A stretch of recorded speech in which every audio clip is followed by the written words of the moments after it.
You're talking about you're at the hospital. Yeah. Okay. And then you call Rick and you tell him I'm gonna play song that Garfunkel people. Oh, okay, God. This is what happened, okay.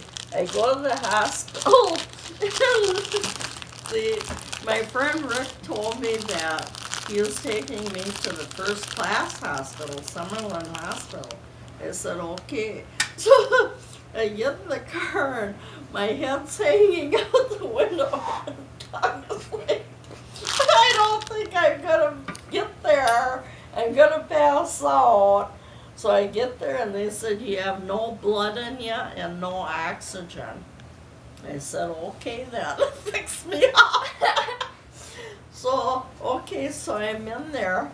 Doctor comes and he comes and says, I'm doctor, they're all from a foreign country. Yeah. So I'm like from India. so-and-so from this country, fine, do whatever you have to do.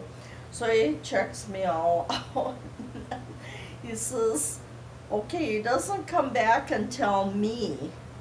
He goes to the phone across the hall, calls somebody and says, she's got a big mass on her lung.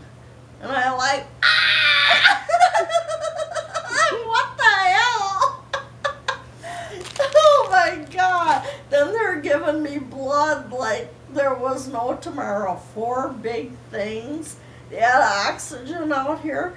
And then whatever happens is like if you have to pick your nose, then you gotta take that thing out and put it up over your head. Pick your nose that quick, put it back before anybody sees it. So anyway, then the next day the nurse tells me I'm dying. They tell Chris and Lisa to get out there immediately. And so I'm like, I gotta call my neighbor and plan my funeral. And so I call him and I says, Rick. I said, this is serious. I says, they said I'm dying. And I said, this is what I want at my funeral. I says, I want it really cheap. I want it to be wherever I die, in Vegas, wherever. And I want them to play the songs that's Bridge Over Troubled Waters, but Simon and Garfunkel, not the Elvis one, because that's too cheesy.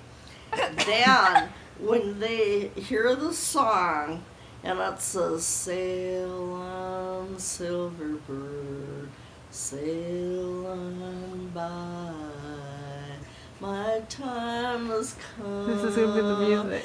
Then they'll look up in the air, they're going to see a silver bird, and it's me!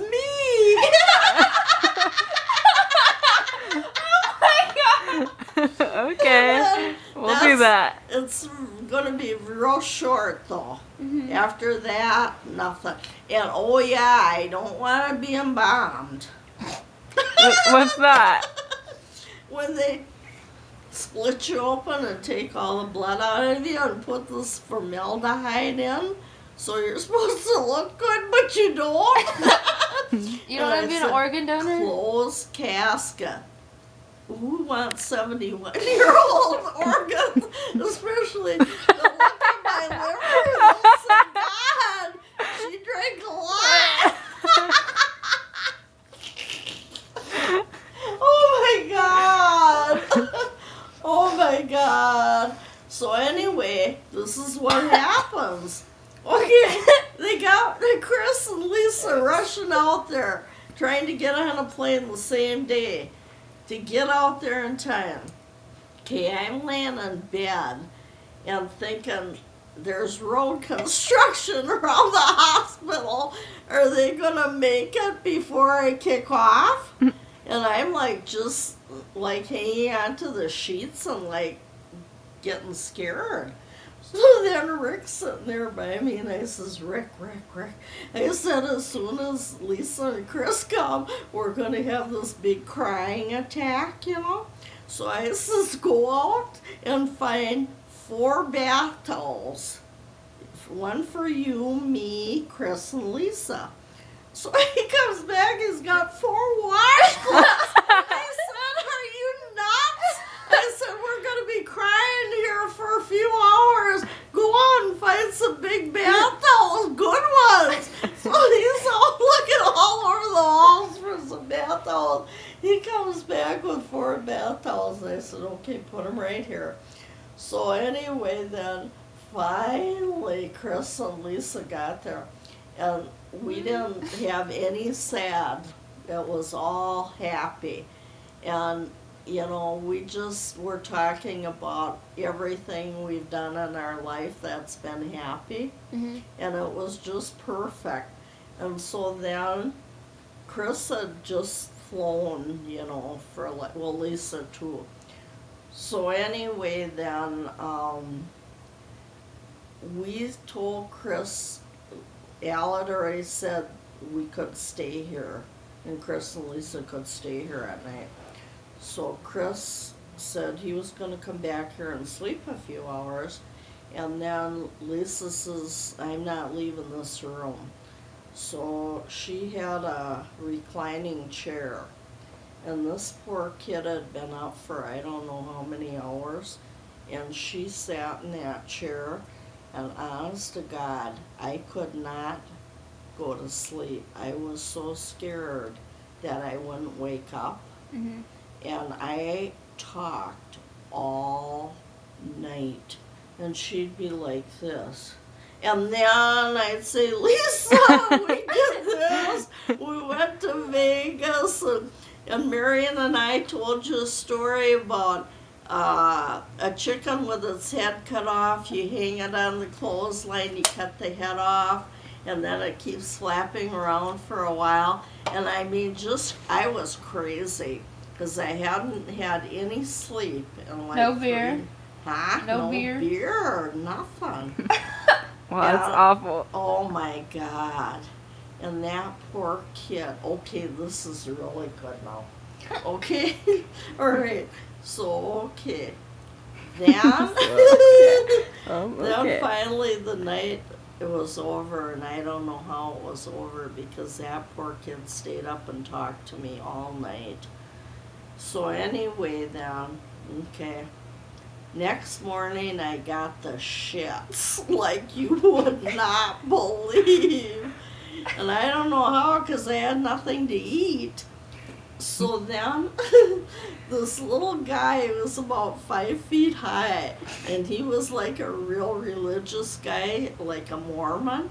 And he was going to do a mission, and he was explaining it all, how they do that, you know. And so then I shit all over the whole bathroom, the shower curtain, the floor, my legs, everything. And I says, can I take a shower? And he says, no, because I don't know why. But anyway, I says, okay. So then, whatever. So this poor little guy comes, and he's cleaning up the shit. And I'm still sitting on the pot, and it's still coming out. And he's cleaning my legs, the shower curtain, the floor.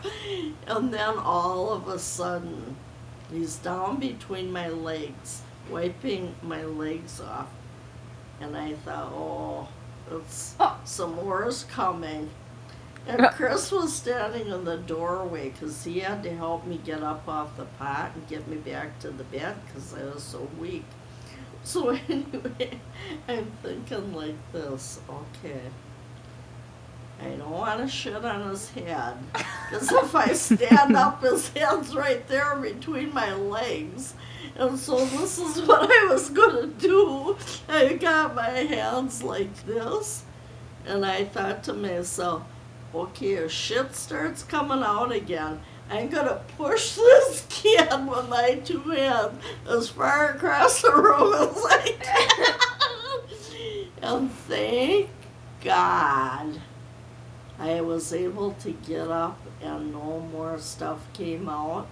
So anyway, he comes in the next day all happy and smiling, you know, how are you today? And we tell him the story. And he says, oh, that would have been very good. We're laughing like our heads off.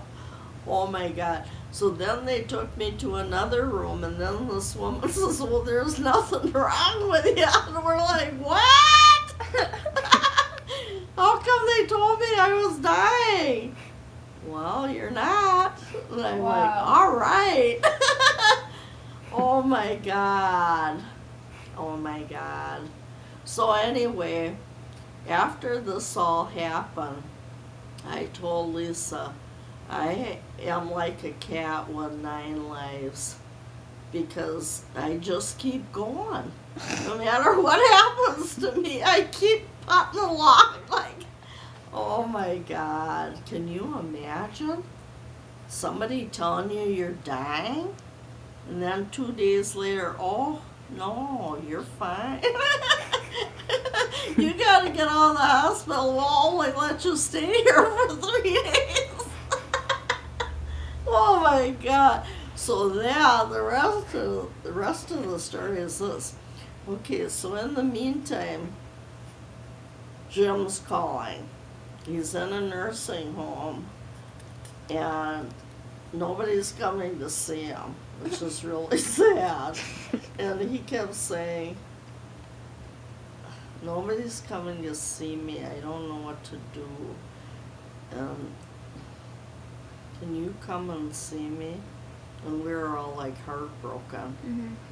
So they let me out of the hospital on Friday night, and Lisa and your dad and I came over here. We sat on this couch, and your dad sat there, and we said, okay, I'm all better now. What are we going to do about Jim? Chris says, no problem. He says, I'm going to go there tomorrow, and I'm going to get him and get him on an airplane and get him to Portland. And we were like, thank God. And he came to Portland, and he was the happiest guy. We had a blast. And it was just we were all back together again. So that was like 1 month out of my life. So if you want to find out some more, I got 70 more stories to tell you. But thank you. Thank you for coming to Las Vegas and being with me on your 16th and 15th birthday. I'll never forget it.